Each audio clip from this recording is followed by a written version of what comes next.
ನೋಡಿ, ನಮ್ಮ ತ್ರಿವೇಣಿ ಸಂಗಮ ನಮ್ಮ ಕರ್ನಾಟಕದಲ್ಲಿ ಕಾವೇರಿ, ಕಪಿಲಾ, ಸ್ಫಟಿಕ ಈ ಮೂರು ಕೂಡ ಬಹಳ ಪವಿತ್ರವಾದಂಥ ಜಾಗ.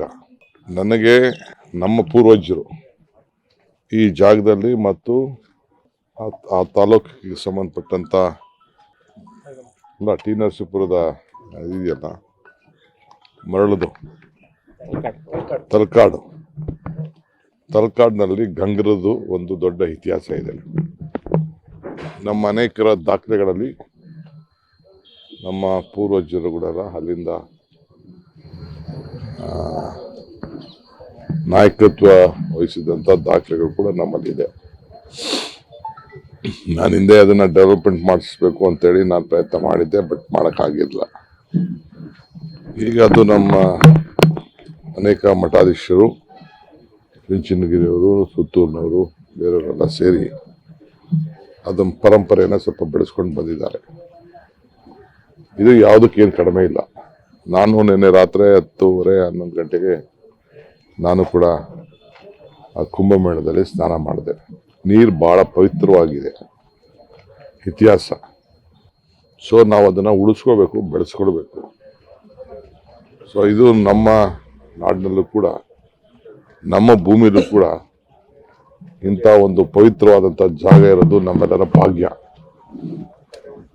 ನಮ್ಮ ಜಿಲ್ಲಾಧಿಕಾರಿಗಳು ಮತ್ತು ನಮ್ಮ ಕನ್ನಡ ಕಲ್ಚರ್ ಅವರು, ಧಾರ್ಮಿಕ ದತ್ತಿಯವರು ಗಂಗಾ ಪೂಜೆಯನ್ನು ಪ್ರಾರಂಭ ಮಾಡಿದ್ದಾರೆ. ಭಾಳ ಚೆನ್ನಾಗಿ ಅಧಿಕಾರಿಗಳೆಲ್ಲ ಕೆಲಸ ಮಾಡಿದ್ದಾರೆ. ರಾತ್ರಿ 11 ಗಂಟೆಗೆ ಕೂಡ ಸುಮಾರು ಜನ ಎಲ್ಲ ಇದ್ದರು. ಸೊ ಅದಕ್ಕೆ ಇದು ಬಿಗಿನಿಂಗ್. ಮಧ್ಯ ಕೋವಿಡ್ ಇರೋ ದೃಷ್ಟಿಯಿಂದ ಒಂದು 5-6 ವರ್ಷ ಅವರು ನಡೆಸಲಿಲ್ಲ. ಈಗ ಮತ್ತೆ ಪ್ರಾರಂಭ ಮಾಡ್ತಾ ಇದ್ದಾರೆ, 3 ವರ್ಷಕ್ಕೆ ಒಂದ್ಸತಿಗಿಂತ.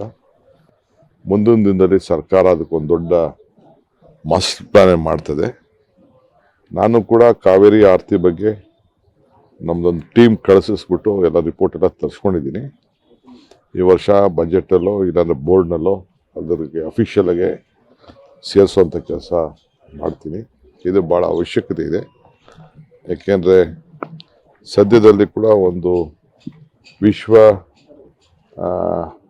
ನೀರಿನ ಸೇವ್ ವಾಟರ್ ದಿನಾಚರಣೆ ಇದೆ. ನೆಕ್ಸ್ಟ್ ಮಂತು ಮಾರ್ಚ್ 22ನೇ ತಾರೀಕು. ಅದಕ್ಕೂ ಕೂಡ ಸಿದ್ಧತೆಯನ್ನು ಈಗಾಗಲೇ ನಾವು ಮಾಡ್ಕೊಳ್ಬೇಕಾಗಿದೆ.